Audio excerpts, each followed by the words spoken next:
Yes, Jesus was a magician. I'm incredibly interested in the magic that he was up to because Jesus wasn't a Christian. That's how that works for pagans. Easy, huh?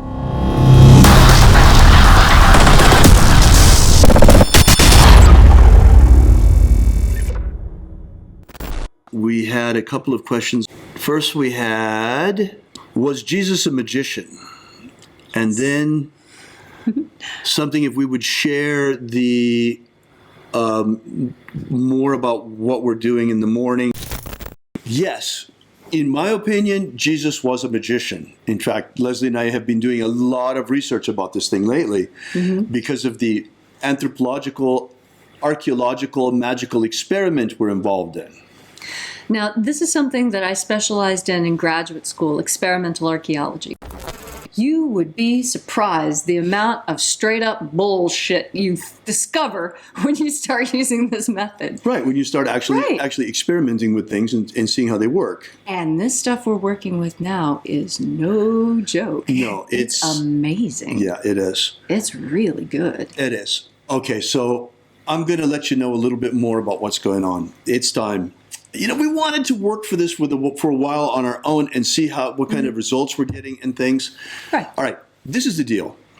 It was in 97, if I recall correctly, that right after I got my 7=4, I was transmitted also the Apostolic Successions of Christianity when I was brought into the episcopate as well.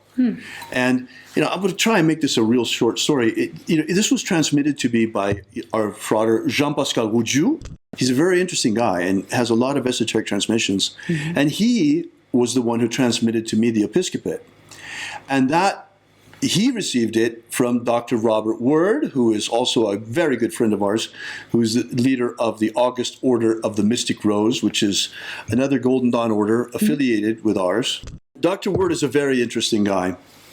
And there's another guy who's very, very interesting too. His name is Louis Kaiser. And Dr. Word got from Ron Capello and from Louis Kaiser an astonishing amount of apostolic successions. In Christianity, I mean, there were all of these different churches, and it's really quite amazing at the end of the last century, Dr. Kaiser particularly, and the group around him, just how many of these apostolic successions they were able to pull together, that by the time things got to me, it's like very complete. Wow. So, yeah. And at the same time that I received this, I was given a manuscript. Plop. In Coptic. Oh, and the linguist rejoiced. And Coptic. It happens that I can read Coptic. Leslie and I began looking at it and talking about it, and, you know, I wanted to, it's time, really. It's really time. It's really time to begin to practice this magic again. So here's the deal. The manuscript itself is written in the first person of Jesus and purports to be the magic that Jesus taught to his disciples. That's an interesting thing. Not the message he gave to the masses, to the multitudes, which is what wound up in the Bible, but these were the initiatic teachings, the private teachings for the initiates, the close circle of disciples around him.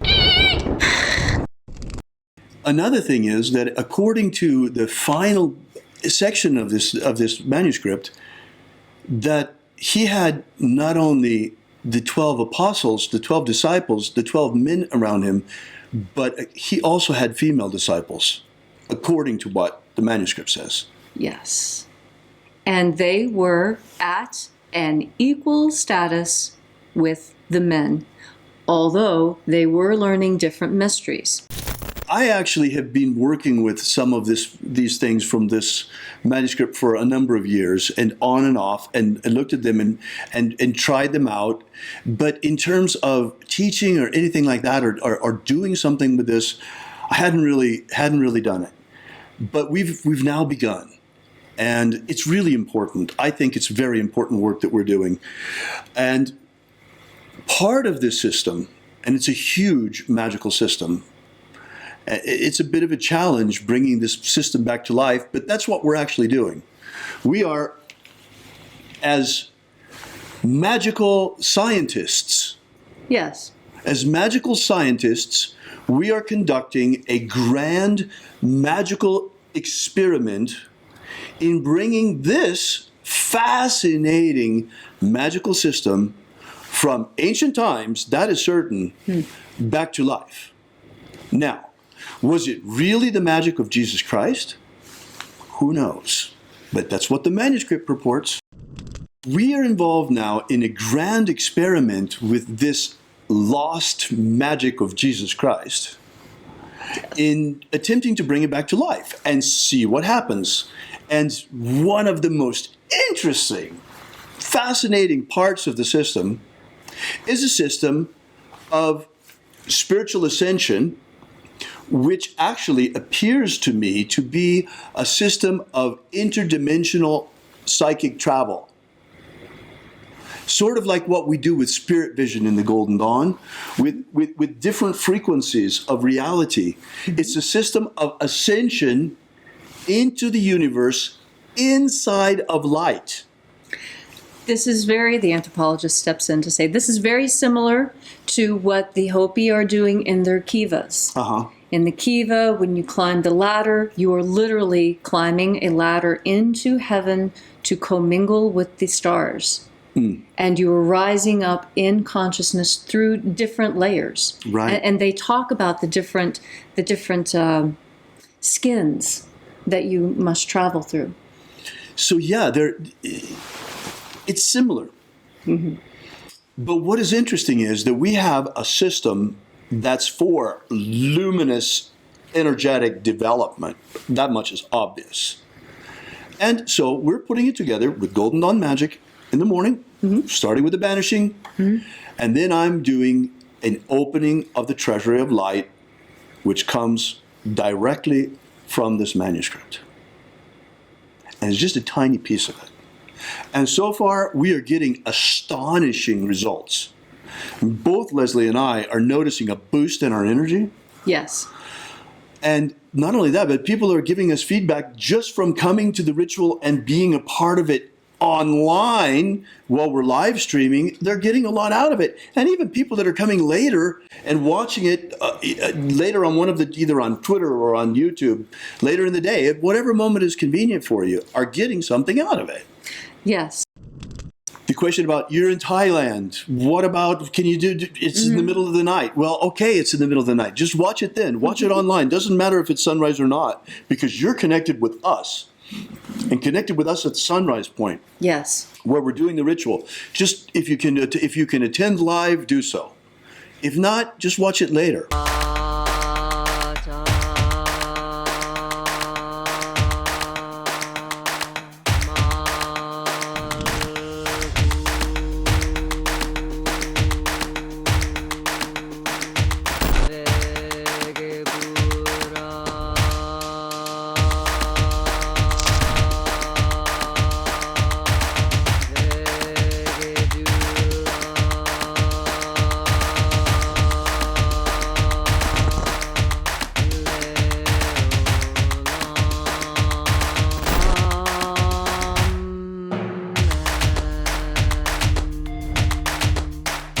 Have you ever wanted to gain real magical abilities so you can become the master of your destiny? Do you wish you could get the ancient secret key for free so you can build the life of your dreams? If you've wanted more out of life, to become all that you can be, physically, romantically, financially, spiritually, then you need to take action and get this right now. That's right, and for free, but it won't be available for much longer. So go right now to thescienceofmiracles.com and get started. Achieve the prosperous life you want for yourself. Gain ultimate life mastery.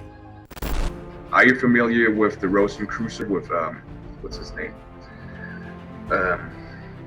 He's popular in the States. He's the president or the from the Golden Dawn. What's his name? Oh. David Griffin. David Griffin. David Griffin. David Griffin. Have David Griffin. I saw an email yesterday that he sent out about, there's a magical war going on. Demons of the infernal realm. There is really a magical work going on. There is a guy called David Griffin who is heading all these magicians. David Griffin is S.L. McGregor Mather's present successor. David Griffin. David Griffin. David Griffin. David Griffin. I'm Golden Dawn Imperator David Griffin. David Griffin. David Griffin. David Griffin. David Griffin. You know, there's a magical war going on. So there is really a magical work going on.